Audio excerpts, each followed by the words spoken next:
Hi students, welcome back to my channel. Now today we will study about the other basis how plants are classified. First of all, how the plants are classified on the basis of their shape and size. On the basis of shape and size, plants are classified into three groups: herbs, shrubs and trees, right? Herbs are those soft green plant.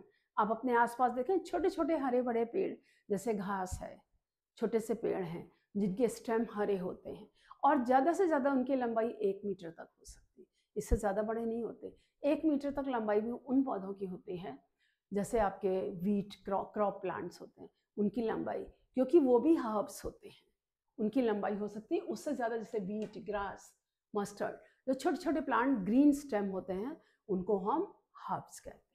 Next है आपका shrub. Shrubs क्या होते हैं? इनमें woody stem होता है, लेकिन branching जो है स्टेम के बेस से ही स्टार्ट हो जाती है, जिससे कि इसका बुश लाइक अपीयरेंस होता है। जैसे ये प्लांट है तो इसमें ब्रांचिंग यहाँ से ही स्टार्ट हो जाएगी, तो ये बुश लाइक अपीयरेंस दिखाई देता है। तो इसलिए जो बुश लाइक झाड़ीनुमा पौधा उनको हम श्रब्स कहते हैं। जैसे आपका चाइना रोज प्लांट है, आपके ये नीम है, सॉरी नीम नहीं है, ये तुलसी का पेड़ है, चाइना रोज है जो वुडी स्टेम्स होते हैं, रोज है, जैस्मिन है, नींबू है, नींबू का पेड़ भी श्रब में ही आता है, लेमन का प्लांट है वो, उसमें भी ब्रांचिंग बेस से स्टार्ट होती है, वुडी स्टेम होता है, बेस से ब्रांचिंग होने की वजह से ये बुश की तरह दिखाई देता है। नेक्स्ट आपके होते हैं ट्रीज। ट्रीज क्या होते हैं? ये लंबे बड़े पेड़ कई मीटर लंबे होते हैं, इनमें प्रॉपर तना वुडी स्टेम होता है, लॉग्स होता है, प्रॉपर लंबे तने जाते हैं, फिर अंदर तनों की वुडी ब्रांचिंग भी होती है, और वुडी ब्रांचिंग के ऊपर आपके लीव्स, जैसे आपके देखते हैं नीम है, पीपल है, different plants are there. According to that, these different plants are present over here. So they have the different shapes. The branches they bear, the neem, mango, people.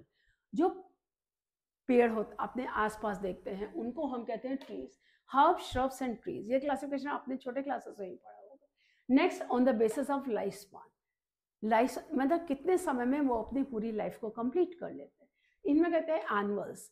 All plants which complete their life cycle in 1 year और इन 1 season. इसमें आपके सारे seasonal plants आ जाते हैं, जैसे आपके सारे crop plants आ जाते हैं, वीट, राइस, मेज, मस्टर्ड, जो आपकी साल में एक बार फसलें पैदा होती हैं, वो सारे एनुअल्स में आ जाते हैं।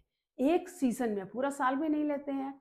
अब गेहूं क्या है, नवंबर दिसंबर में बोया जाता है, अप्रैल में आ जाता है काट के घर में, है ना।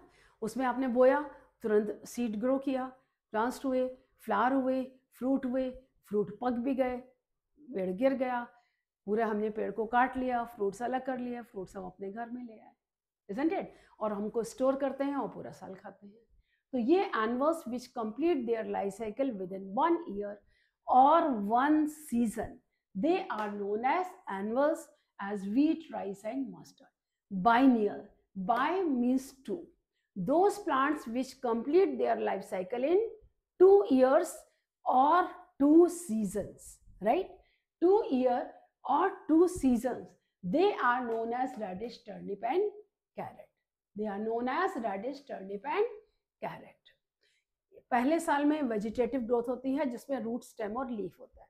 दूसरे साल में फ्लावर फॉर्मेशन होता है, फ्रूट फॉर्मेशन होता है और सीड्स बनते हैं, तब ये लाइफ साइकिल कंप्लीट करते हैं। आप सोचते हैं रेडिश आपको तो तुरंत सीजन में खाने को मिलती, तो जो पार्ट आप खाते हैं वो रूट पोर्शन होता है। टर्निप, कैरेट, सभी में आप जो खाते हैं that is the root part of the plant which you eat during the season. That is not, you are not eating the seeds. Seeds they will get it in the next season, right? Next आप कहते हैं perennial. Perennials means your all tree plants, जो एक साल grow करके उसका vegetative part बनता है, उसके बाद हर साल उसमें फूल आते हैं और हर साल फल आते हैं। फल आप तोड़ जाते हैं, अपने आप पक, अगर आप नहीं तोड़ेंगे फल, पक के फल अपने आप पेड़ से गिर जाता है। अगले साल सीजन में फिर से उसमें फ्लावर्स आएंगे, फिर से उसमें फ्रूट्स बनेंगे, फिर से फ्लावर्स आएंगे, तो सब्सिक्वेंट सीजन में कई सालों तक वो पेड़ रहता है। जब बहुत पुराना पेड़ हो जाता है तब वो गिरता है, कोई जरूरी नहीं है, सालों सालों, तभी इनको कहते हैं many years, perennial. They grow for the longer time period. That's why these plants they are known as perennial plant. अब हैबिटेट, जहाँ ये ग्रो करते हैं, हैबिटेट के हिसाब से हम प्लांट्स को कितने पार्ट्स में डिवाइड कर सकते हैं? Hydrophytes, mesophytes, xerophyte. Hydrophyte, hydra means water, phyte, phyta means plant. Plants which grow in water they are known as hydrophyte. अब जो पानी के अंदर उगते हैं पौधे उनको हम हाइड्रोफाइट कहते हैं। कुछ पानी के अंदर यानी पूरे पानी के अंदर होते हैं, जैसे हाइड्रिला है, वेलिस्नेरिया है। कुछ पानी की सरफेस फ्लोट करते हैं, उनको हम फ्लोटिंग प्लांट्स बोलते हैं। जो पानी के अंदर होते हैं, सबमर्ज्ड होते हैं, उनकी पत्तियां पतली होती हैं और डाइसेक्टेड होती हैं। और जो फ्लोटिंग प्लांट्स होते हैं उनकी लार्ज एंड ब्रॉड लीव्स होती हैं और उनके ऊपर वैक्सी कोटिंग होती है। जो सबमर्ज्ड होते हैं, पत्तियां लीव होती हैं, उनमें म्यूसिलेज भी होता है जो कि पत्तियों को प्रोटेक्ट करने का काम करता है। All are flowering plants. All these which are classified, they bear flowers. No one is the non-flowering plants here. We have discussed. तो वो प्लांट्स होते हैं फ्लोटिंग, जैसे आपका लोटस है, ट्रापा है, सिंघाड़ा जिसे आप कहते हैं, वो है फ्लोट करता है। वेलिस्नेरिया है, हाइड्रिला है, ये समर्ज्ड प्लांट्स होते हैं। Meso means land. Plants which grows on lands, they are known as mesophyte. You see all the plants they grow in the land, Neem, people, बरगद, नींबू, जामुन, सेब, केला, अमरूद, आप सब पेड़ देखते हैं जो भी आपके प्लांट्स के सरफेस लैंड के में ग्रो करते हैं, दे ऑल नो है। मैंगो, मेज, वीट, सारे प्लांट्स लैंड पे। तो जो प्लांट्स लैंड में ग्रो करते हैं उनको मेसोफाइट कहते हैं, mesophytic condition. Next comes your xerophyte. Xerophytes में क्या होता है? Which grows in dry area, मतलब रेगिस्तान में होते हैं जहाँ पानी की कमी होती है। पानी की कमी को पूरा करने के उनकी रूट्स क्या होती हैं? टैप रूट्स होती हैं, जो ज़मीन के अंदर सीधे ज़्यादा गहराई तक जाती हैं, जो कि उसको पानी को एब्जॉर्ब करेंगी। They have tap root. Leaves are modified into spines. Leaves are modified into spine, as you see in case of colour cactus में आप देखते हैं जैसे। And stem is thick, fleshy, succulent, means store water so that they can perform their activities properly. अगर हम nutrition के base पे classify करें प्लांट्स को, तो on the basis of nutrition they are classified in autotrophs and heterotrophs. आप पढ़ चुके हैं पहले। Autotrophs are those plant they had chlorophyll, they can make their own food material in the presence of sunlight, water, chlorophyll, carbon dioxide, they make the glucose, oxygen is given out. Heterotrophs, they chlorophyll absent, they cannot make their food material, photosynthesis does not take place in them, and they derive their nutrition from other sources. If they derive their nutrition from dead and decayed organic matter, then they are known as the molds, saprophytes. Mushroom, ये mushrooms हैं आपके, bread moulds हैं। Bread देखते हैं रखा रहता है तो फिर सड़ने लगती है, उसमें जो फंगस ग्रो करता है वो ब्रेड मोल्ड होते हैं।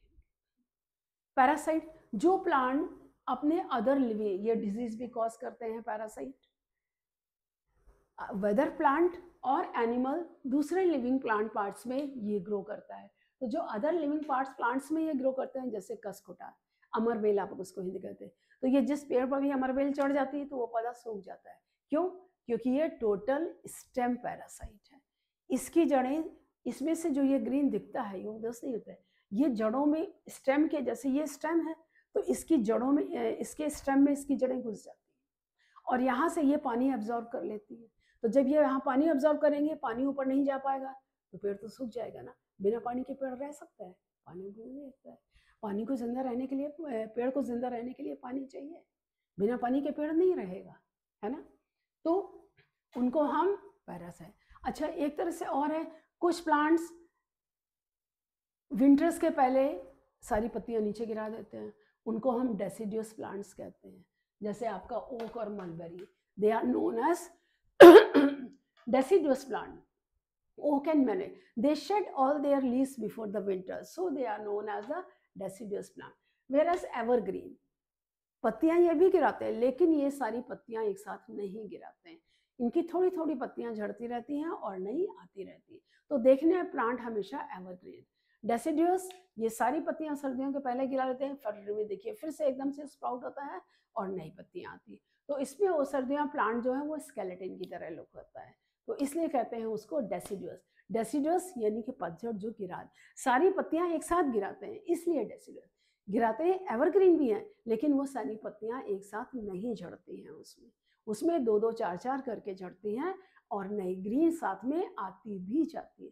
इसलिए इनको कहते हैं एवरग्रीन। जैसे आपका मैंगो है, गुआवा है, ये है evergreen plant. I hope it's clear. Now this finishes your plant class. Again we will meet in the next video, right? Thank you children.